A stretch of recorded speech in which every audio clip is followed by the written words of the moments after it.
गन्ने किसान की क्या स्थिति? मैंने तो यही पूछा, बढ़ाओगे नहीं बढ़ाओगे रेट? उन्होंने कहा, कोई जवाब ही नहीं दिया। बताइए, ये कोई बात है? ये झूठ बोलने का काम करते हैं, आंकड़ों के बाजीगर हैं और कुछ नहीं है। कभी सांप्रदायिकता के नाम पे, हिंदू और मुसलमान के नाम पे। कि कैराना से सांसद है एक राशन, उस पर पहले केडीएम ने बोल दिया गेट आउट, उसके बाद फिर एक गंडी सेना के जो पदाधिकारी है उन्होंने भी उनमें शादी का प्रस्ताव भी। ये तो भारतीय जनता पार्टी की कलई खोलने का काम करता है। नमस्कार, स्वागत है आपका न्यूज 80 पर। मैं हूं आपके साथ गौरव चौटाला। भारत के उपराष्ट्रपति जगदीप धनखड़ के इस्तीफे के बाद देश की राजनीति में खलबली मची हुई है। तरह तरह की चर्चाएं जोरों पर चल रही है। आज हमारे साथ में मौजूद है चरथावल विधायक पंकज मलिक और इनसे चर्चा करेंगे कि इस्तीफे को कितना ये सही मानते हैं। विधायक जी, स्वागत है आपका न्यूज 80 पर। जी धन्यवाद। देखिए, आपने इस्तीफा दिया है, कितना सही मान रहे हैं इस चीज को? देखिए, इस्तीफे की बात आपने की, भारतीय जनता पार्टी की जो जो कहते और करते हैं उसमें साफ फर्क दिखाई देता है। अब पता नहीं एकदम अचानक से ऐसे इस्तीफा क्यों है। अभी कुछ दिन पहले हम लोग बयान सुन रहे थे माननीय उपराष्ट्रपति जी का, वो किसान के हित की बात कर रहे थे और एकदम अचानक से खबर आई कि इस्तीफा। यानी कहीं ना कहीं भारतीय जनता पार्टी जो सही बात उठाता है उस पर दबाव बना करके दबाव की राजनीति करती है और अपने हित साधने का काम करती है। इससे ये स्पष्ट होता है, एकदम से ऐसे इस्तीफा देना लगता नहीं कि कोई सही ढंग से दिया गया होगा इस्तीफा। उन्होंने लिखा है कि उसमें स्वास्थ्य का हवाला भी दिया कि मेरा स्वास्थ्य खराब है, और मोदी जी की भी बहुत तारीफ करी है। स्वास्थ्य का हवाला उन्होंने दिया हो तो वो जानते होंगे, लेकिन हम लोगों ने जो आप लोगों के माध्यम से देखा है, सोशल मीडिया के माध्यम से जो देखा है, कुछ दिन पहले उन्होंने अपनी आवाज उठाई किसान के बारे में। संबंधित मंत्री जी के सामने उन्होंने पीड़ा को रखा, उन्होंने किसान की बात कही कि किसान दुखी क्यों है, ये बात कही और एकदम से इस्तीफा हो गया। तो ये क्या, इस पर तो प्रश्न चिन्ह लगता है ना भारतीय जनता पार्टी के करनी पे, क्या कहते हैं और क्या करते हैं और कैसा उनके लोग महसूस करते हैं कि जबरदस्ती इस्तीफा दे। अभी समय रहता था, फिर किस लिए बैठाए थे इन्होंने? बहुत सारे मामले हैं। हालांकि ये विषय तो भारतीय जनता पार्टी का है, पर चूंकि हम लोग कहीं ना कहीं संविधान में विश्वास रखने वाले लोग हैं, इस तरह के कार्यों से संविधान में को चोट पहुंचाने का काम भारतीय जनता पार्टी बार बार करने का काम करती है। क्या लग रहा है कि अगला चेहरा कौन होगा? ये तो भारतीय जनता पार्टी का विषय, मैं क्या बता सकता हूँ कौन रहेगा, ये तो वो तय करें। हम तो चाहते हैं कि आज ही सरकार दूसरी बने और किसान के हित की सरकार बने। भारतीय जनता पार्टी जो बार बार सांप्रदायिकता फैलाने का काम करती है, उन्हें सरकार चलाने का हक ही नहीं है, न चलानी भी नहीं चाहिए उन्हें। अच्छा, किसानों की उन्होंने बात करी तो उन्हें भी इस्तीफा उनका मंजूर हो गया, मगर किसानों की बात जो है चौधरी चरण सिंह जी भी करते थे, अजीत सिंह जी भी करते थे। अब भाजपा के साथ में गठबंधन है जयंत चौधरी का, रालोद का, तो जयंत चौधरी पूरे प्रकरण में 3-4 प्रकरण में, सभी प्रकरणों में चुप्पी साधे हुए। देखिए, जयंत जी की खुद की एक पार्टी है, वो उनका विषय है। आदरणीय जयंत जी क्या जवाब देते हैं? हाँ, हमारे सवाल सदन के माध्यम से बार बार हम लोग सवाल करते हैं सरकार से कि किसान के बुरे हाल क्यों हैं, किसान आत्महत्या करने के कगार पे क्यों है। बताइए, एक आजाद नाम का किसान था शामली का, उसने आत्महत्या की, मैंने उसकी आवाज को उठाया तो उसके खिलाफ कार्रवाई कर दी, मरे हुए के खिलाफ। ये सरकार है। हमारे सवाल तो सरकार से बार बार हम करते रहेंगे। देखिए, आज हम जहां बैठे, गन्ना की बेल्ट है, गन्ने किसान की क्या स्थिति है? मैंने तो यही पूछा, बढ़ाओगे नहीं बढ़ाओगे रेट? उन्होंने कहा, कोई जवाब ही नहीं दिया। बताइए, ये कोई बात है? हर तरह से उनकी कार्यप्रणाली पर प्रश्न चिन्ह लगता है। देखा ना आपने ऊर्जा मंत्री का क्या हाल है? जनता सब बात अपने व्यवहार से बता देती है। जनता के बीच में गए, जनता ने सवाल किए, जवाब पता चल गया। सदन में क्या बोलते थे कि बढ़िया बिजली आ रही है, आपने क्या किया? अब क्या कह रहे हैं? अपने अधिकारियों को डांटने का काम कर रहे हैं। ये भी उनकी अच्छाई है कि उन्होंने सच्चाई को स्वीकार किया और अपने अधिकारियों को डांटने का काम किया। अगर वो पहले से कैबिनेट मंत्री के रूप में अपने अधिकारों का प्रयोग कर लेते और जनता की पीड़ा को समझ लेते तो आज इस गर्मी में बिजली की स्थिति ना होती। बिजली पे फेल, किसान पे फेल। किसान की फिर मैं दोबारा आपको बात दोहरा दूं, आप बताइए, भुगतान की बात कर, जहां बैठे हैं गन्ना की बेल्ट है, पूरी गन्ना की बेल्ट है, गन्ना किसान कितना दुखी है। पिछले साल का शामली पे आज भी बकाया है। मैंने सवाल पूछा, सरकार का जवाब आया कि हम भुगतान हमने कर दिया। मैंने उन्हीं का दिया हुआ जवाब पढ़ दिया, उसमें साफ साफ लिखा था इतना वहां का बकाया, इतना वहां का बकाया, इतना वहां का बकाया। ये झूठ बोलने का काम करते हैं, आंकड़ों के बाजीगर हैं और कुछ नहीं है। कभी सांप्रदायिकता के नाम पे, हिंदू और मुसलमान के नाम पे। अब बताइए, यहाँ मुजफ्फरनगर में नया ही काम शुरू कर दिया था। ये सब बेकार है। सिर्फ और सिर्फ सांप्रदायिकता इनका आधार है और कुछ नहीं है। हिंदू और मुसलमान के नाम पे, जात और धर्म के नाम पे लोगों को बांटने का काम करते हैं और कोई रास्ता इनके पास नहीं। अच्छा, पीडी आज संविधान दिवस मना रहा है, जगह जगह पूरे देश भर में सभाएं कर रहा है। आज ही के दिन संविधान भी मना रहे हैं और आप ही की पार्टी की कैराना से सांसद है इकरा हसन, उस पर पहले केडीएम ने बोल दिया गेट आउट। उसके बाद फिर एक करनी सेना के जो पदाधिकारी है उन्होंने भी शादी का प्रस्ताव भेज दिया। संविधान को, ये भाजपा के लोग संविधान को तोड़ने का काम करते हैं, समाजवादी लोग संविधान को जोड़ने का और कायम रखने का प्रयास करते हैं, संविधान को मानने का काम करते हैं, संविधान के हिसाब से चलने का काम करते हैं। जब समाजवादी सरकार थी तो संविधान का पूर्ण रूप से पालन किया गया था। हर जाति, हर धर्म, हर वर्ग के लोगों के कल्याण की योजनाएं चलाई गई थी। आपने इकरा जी की बात की, इकरा जी कैराना के सांसद है, जनता ने चुन करके भेजने का काम किया।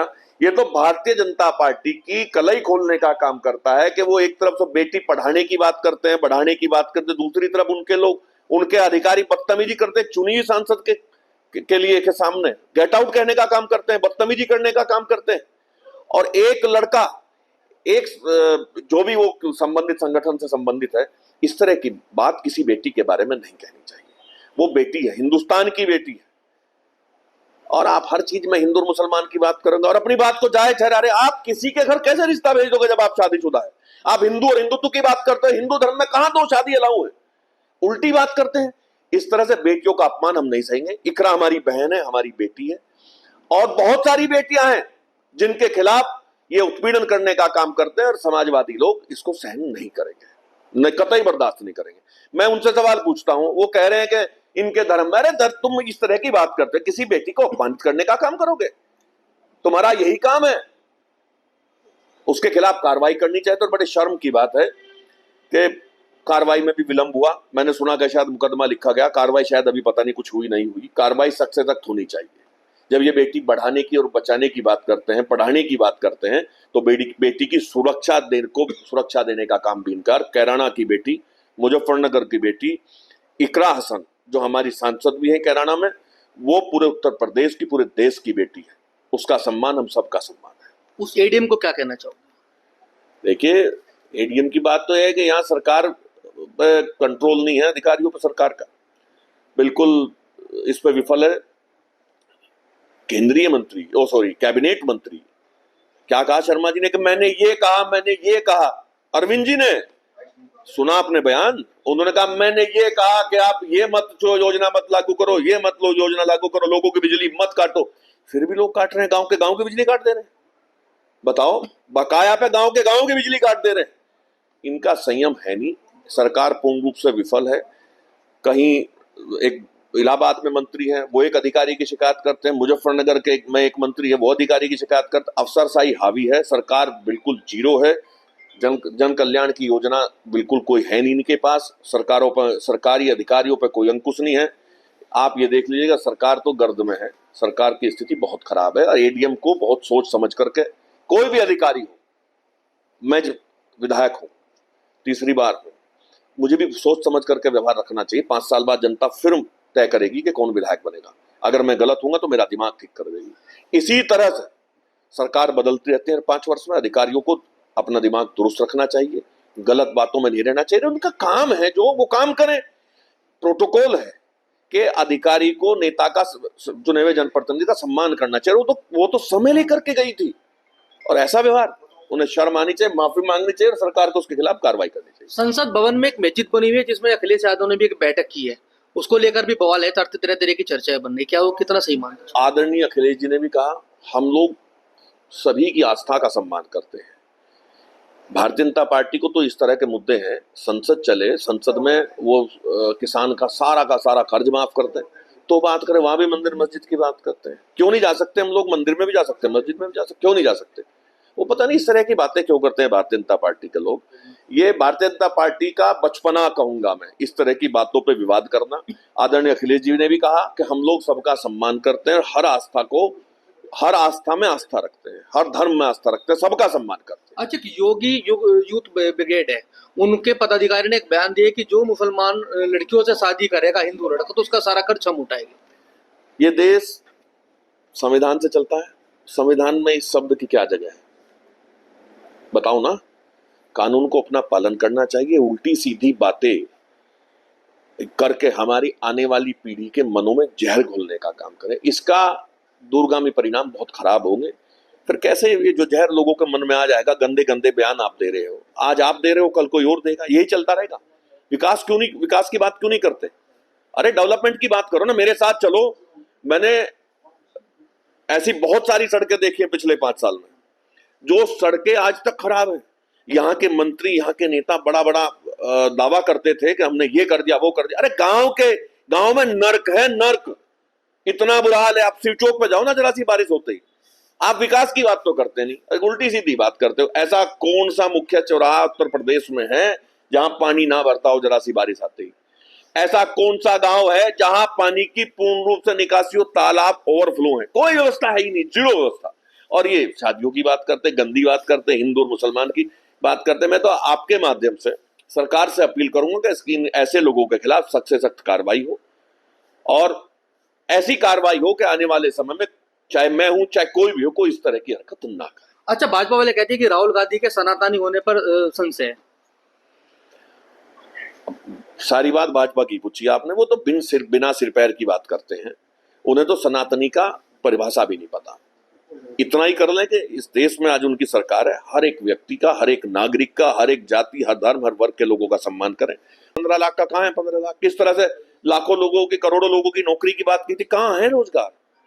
बताओ कहां है रोजगार? अरे आदरणीय अखिलेश यादव जी ने लैपटॉप बांटने का काम किया था जब उनकी सरकार थी। अभी मैं सोशल मीडिया के माध्यम से देख रहा था कि रोजगार के लिए कुछ प्रयास किए राहुल गांधी जी ने। आप भी विपक्ष के नेताओं से मिलो, अगर आप नहीं जानते हो तो अखिलेश यादव जी जैसे नेताओं से मिलो, उनके लोगों की बात, समस्याओं का समाधान करने का प्रयास करो। लेकिन पहले परंपरा थी, आप देखो इंदिरा जी के समय में किस तरह से अटल जी को भेजा था दूसरे देश में। आज सब परंपराएं खत्म हो गई, ये तो उल्टी सीधी बात करते हैं, सही बात नहीं करते। इन्हें विकास की बात करनी चाहिए, और कोई बात करना या इनकी हर बात का जवाब देना भी मैं तो ठीक नहीं समझता। अच्छा, धनखड़ जी से बात तो हुई होगी, बातचीत आपकी कुछ स्वास्थ्य को लेकर? मेरी कोई बात उनसे नहीं हुई, पर अच्छे स्वास्थ्य की कामना करते हैं, ईश्वर से प्रार्थना करते हैं कि वो स्वस्थ रहें, और उम्मीद करते हैं कि जो किसान के हित में उन्होंने आवाज उठाई थी, उस आवाज को और मजबूत करने का काम करें। तो ये थे हमारे साथ में पंकज मलिक जी, और उन्होंने कहा है कि वो अच्छे स्वास्थ्य की कामना करते हैं, मगर इस्तीफे को लेकर कहीं ना कहीं उन्होंने भी एक संघर्ष जताई है। गौरव चौटाला, न्यूज़ 18, मुजफ्फरनगर।